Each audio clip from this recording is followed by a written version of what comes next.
Kisah diawali dengan memperlihatkan seorang pria parubaya bernama Dan Morgan yang sedang lobi pelanggan. Selain sosoknya yang kebapaan, ia juga tak punya rasa irian terhadap teman ataupun atasan.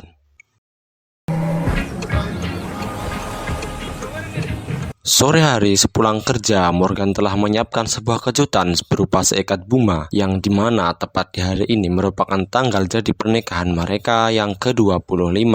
Sang istri yang bernama Jessica, Nina si kakak, Kyle si adik, dan Mike si bungsu. Mereka adalah keluarga kecil bahagia, meskipun terkadang ada percekcokan di antara Nina dan Kyle yang bertugas untuk mengasuh si bungsu. Kyle merupakan seorang pro gamer yang sering menyewa komputer temannya hanya untuk bermain app-app kesukaannya. Bahkan Kyle mempunyai penggemarnya sendiri berkat keahliannya bermain game tembak-tembakan tersebut.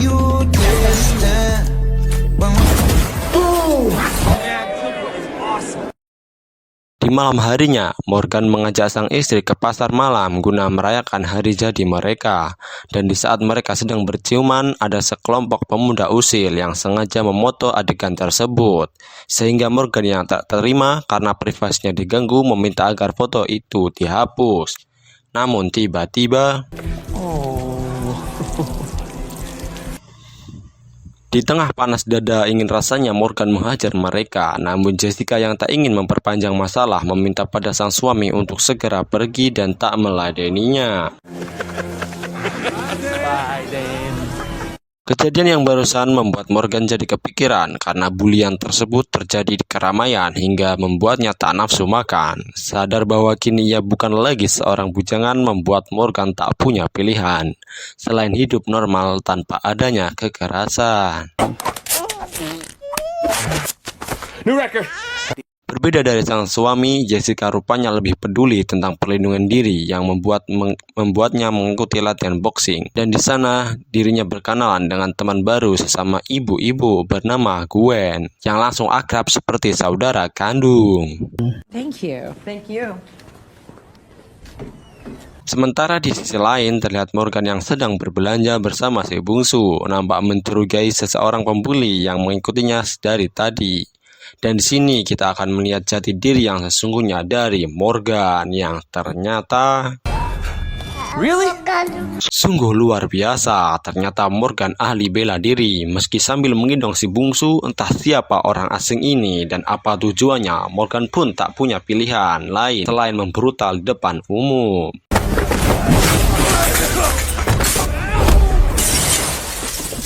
Setelah kejadian tersebut membuat kehidupan Morgan yang tadinya adem ayem tanpa keributan seketika berubah mencekam dan menegangkan. Dirinya harus segera membawa semua keluarganya meninggalkan kota sejauh mungkin karena kini penyamarannya telah diketahui. Kemudian Morgan menghubungi temannya, kita panggil saja si Paijo, satu-satunya orang yang mengetahui jati diri Morgan yang sebenarnya, sekaligus orang yang mempunyai keahlian dalam memalsukan identitas, di mana Morgan meminta dibuatkan paspor dan identitas baru untuk dia dan keluarganya. Lantas Morgan menyuruh Paijo menunggu di Las Vegas. Meet me in Vegas in 3 days.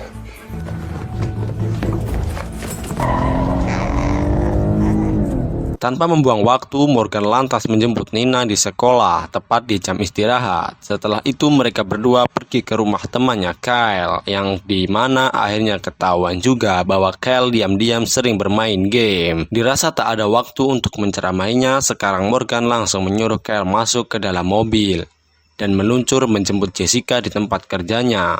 Setibanya di sana, Jessica yang merupakan seorang terapi diminta izin pulang dengan alasan bahwa Morgan ingin mengajak keluarganya berlibur ke Las Vegas, yang mana tepat pada saat mereka pergi ada 2 orang pria misterius yang mengikutinya.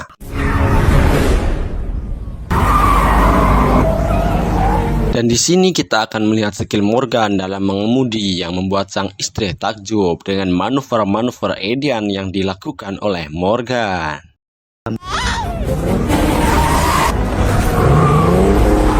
Ternyata mobil mereka telah dipasang alat pelacak. Sadar akan hal itu, kemudian Morgan pergi ke tempat servis. di showroom tempatnya bekerja, lalu mengangkat mobilnya tinggi-tinggi dengan alasan mengecek mobilnya demi kesiapan perjalanan panjang. Dan saat alat-alat pelacak itu berhasil ditemukan, Morgan segera mengambil dan memindahkannya ke mobil sport milik temannya guna mengecoh para cecenguk tersebut.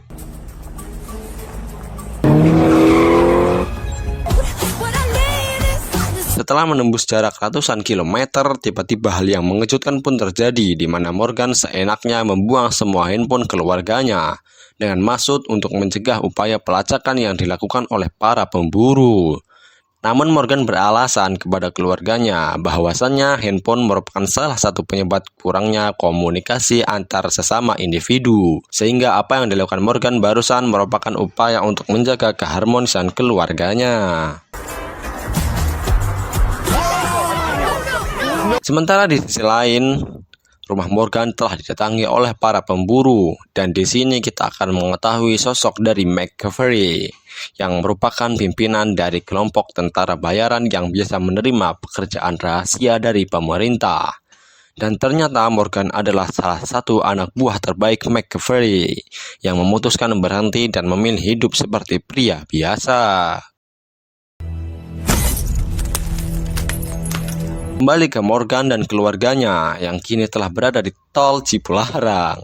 Kembali harus berjibaku menghindari kejaran para pemburu, dan untungnya semua keluarganya saat itu tertidur pulas, kecuali si bungsu yang masih begadang, sehingga Morgan bisa ngebrutal menghabisi mereka semua.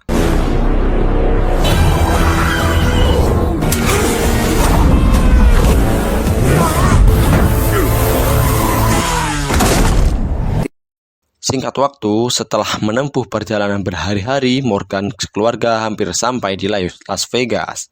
Dan hikmah dari semua kejadian ini, mereka semua nampak begitu ceria, saling ngobrol satu sama lain.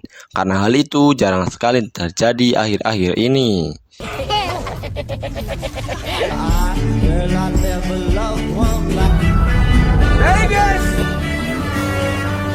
Setibanya di Las Vegas, mereka langsung menginap di salah satu hotel mewah yang telah dipesan sebelumnya. Lalu Morgan segera menemui Pak Ijo di bar hotel untuk mengambil paspor dan kartu identitas yang telah dibuatnya. Tak hanya itu, Pak Ijo juga telah menyiapkan pesawat yang akan terbang esok pagi menuju kota baru tempat Morgan dan keluarga akan memulai hidup baru. Sehingga malam ini adalah malam terakhir dirinya sebagai Dan Morgan. Try to get out of Vegas or something, huh? I promise nothing. Kemudian Morgan dan Jessica berencana pergi ke kasino, sementara anak-anak disuruh diam di kamar sembari menonton dan terus memantau perkembangan hasil hitung pemilu. Namun di saat kedua orang tuanya pergi, mereka yang ingin happy-happy pun nekat keluar sembari membawa si bungsu untuk jalan-jalan di kota Las Vegas ini.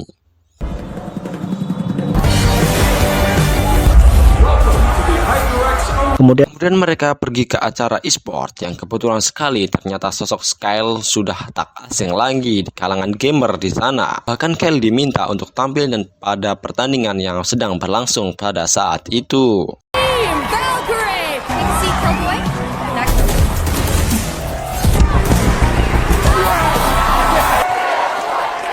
Sementara Morgan dan Jessica sedang makan malam, di mana Morgan berniat menceritakan semuanya.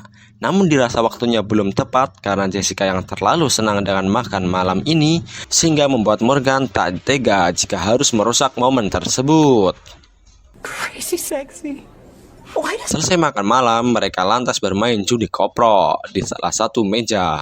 Namun Morgan yang khawatir dengan kondisi anak-anaknya pun mencoba menghubungi kamar. Namun dikarenakan tak ada yang mengangkat, Morgan dan Jessica pun memutuskan mengecek mereka di kamarnya. Oh, Jess, wait. Setibanya di kamar, lantas Jessica melihat kamar anak-anak yang ternyata sudah tidur, dan tanpa disadari itu hanyalah bantal yang ditutupi selimut.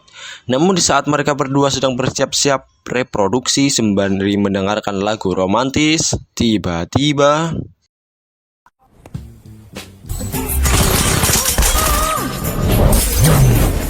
akibat serangan tersebut, akhirnya Jessica berhasil disergap dan membuat Morgan harus pasrah dan mencoba menuruti kemauan si pemburu. Namun seketika, Then I'm gonna kill her. Kemudian Morgan dan Jessica segera pergi mencari keberadaan anak-anaknya yang ternyata tak ada di kamar. Setelah berkeliling, akhirnya mereka berdua berhasil bertemu dengan para anak-anak dan langsung mengajaknya pergi dari sana. I don't have time for this, okay? We need to get out of Tiba-tiba mereka diserang oleh salah satu wanita di mana Morgan akhirnya menunjukkan aksi-aksi brutal di depan keluarganya dan meminta mereka diam dan menghindar dulu dan nanti akan dijelaskan. Come on, we gotta go. Go, let's go. Setelah berhasil mengalahkan pemburu tersebut, mereka akhirnya sampai di hotel lain dan Morgan menjelaskan siapa dirinya yang mengejarnya dan apa tujuan mereka semua, berharap bisa membuat istri dan anak-anaknya mengerti. Namun justru mereka semua malah marah besar dan kecewa karena Morgan telah tega membohongi mereka selama ini. Thanks, Dad. Kyle, come back. Kemudian Jessica menghubungi temannya, yaitu Gwen, untuk curhat yang kebetulan sedang berada di Las Vegas. Ia menawari bantuan dengan akan membawanya pergi dari tempat itu setelah mendengar jika suami Jessica telah menyakiti mereka semua.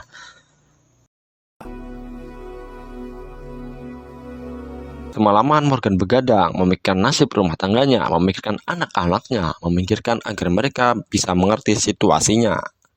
Sekeras apapun Morgan mencoba menjelaskan itu semua, mereka tetap pada pendirinya, pergi meninggalkan Morgan saat itu juga. Tibanya di bandara, Jessica dan anak-anaknya langsung disambut Gwen yang akan membawanya pergi dari Las Vegas, di mana ini adalah awal malapetaka yang tanpa Jessica ketahui bahwa Gwen tak sebaik yang ia pikirkan, karena Gwen adalah anak buah dari McCaffrey sekaligus rekan lama Morgan di kelompok ini, dan bisa dipastikan kini Jessica dan anak-anaknya resmi menjadi sandera. Kemudian McCaffrey menghubungi Morgan dan memberitahu keadaan keluarganya saat ini, sehingga membuat Morgan mau tak mau harus datang ke tempat McCaffrey untuk menggantikan nyawa keluarganya.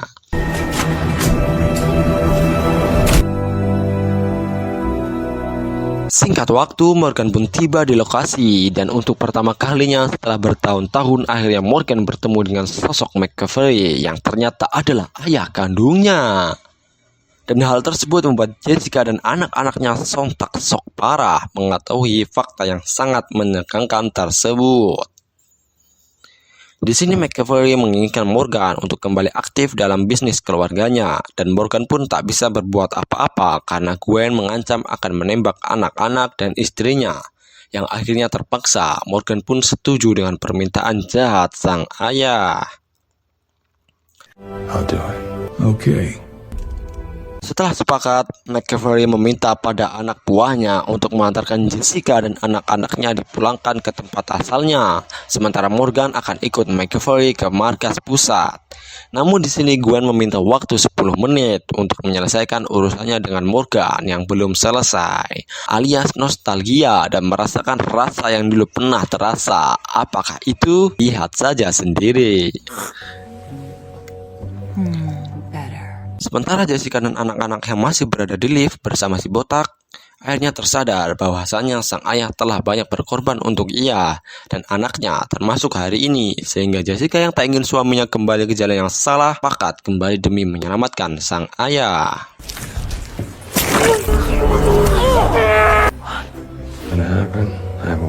Shocknya mereka semua di saat melihat Morgan yang sedang begituan oleh Gwen. Namun seketika Vulcan neck pinch. di sana juga masih ada satu anak buah McCaffrey yang merupakan seorang hacker yang kebetulan ngefans kepada Kyle yang seorang gamer handal. Bukannya menyerang, si hacker ini justru malah menyerahkan diri dan menunjukkan drone canggih miliknya.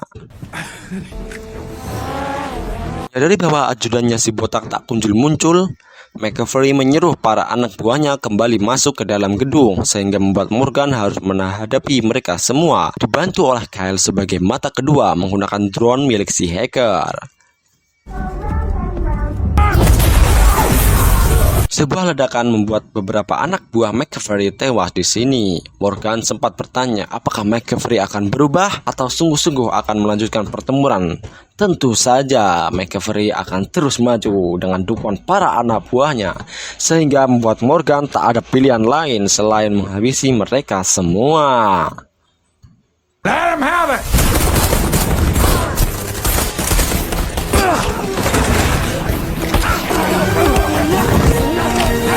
Sementara Jessica dan anak-anak telah sampai di atas gedung sesuai perintah dari Morgan yang meminta agar mereka semua menunggu di sana sampai semuanya selesai.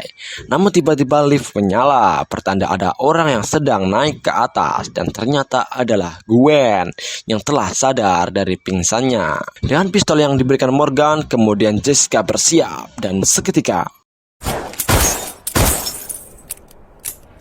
saat peluru dari pistol Jessica habis, Gwen perlahan muncul, bak seperti model sampo. Akhirnya pertarungan embak-embak akan terjadi. Jessica yang telah rutin latihan boxing dengan pedenya langsung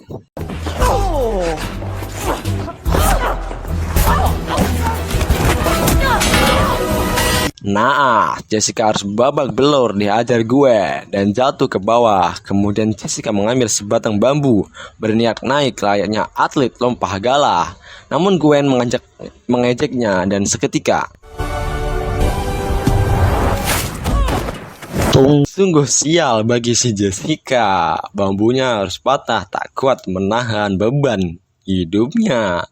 Tak menyerah sampai di situ, Jessica lalu mengambil patahan bambu tersebut dan melakukan sesuatu yang tak terduga oleh Gwen. Setelah Gwen tewas, kita akan kembali ke Morgan yang masih berjibaku menghadapi anak buah McCaffrey. Dengan didikan keras dari sang ayah membuat Morgan dengan mudah menghabisi mereka semua.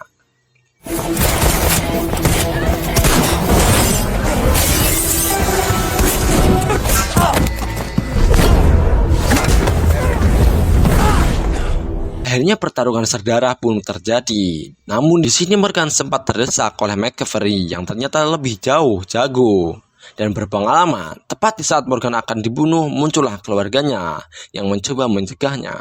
Bukan dengan tindakan, melainkan dengan omongan. Di mana Nina berkata, jika mereka semua telah memaafkan semua kebohongan Morgan. Jika mereka semua telah memaafkan semua kebohongan Morgan selama ini, dan Nina menginginkan adanya perdamaian dan saling memaafkan, dan kita semua bisa menjalani hidup seperti keluarga. Mendengar hal itu, McCaffrey seketika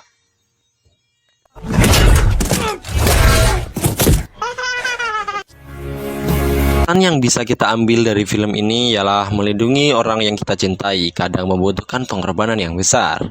Dalam film, karakter utama rela menghadapi musuh berbahaya demi memastikan keluarganya tetap aman. Bahkan jika itu berarti harus mengungkap identitas selamanya. By the way, makasih banget buat kalian yang udah nonton video ini sampai selesai. Seru banget sih bisa bikin konten sambil ngobrol kayak gini. Dan ingat ya, nikmati hidup, jaga mood, dan tetap positif. Dan jangan lupa like, komen, dan share kalau kalian suka videonya. Oke, pamit dulunya. Sampai ketemu lagi di video berikutnya. Stay happy and keep chilling.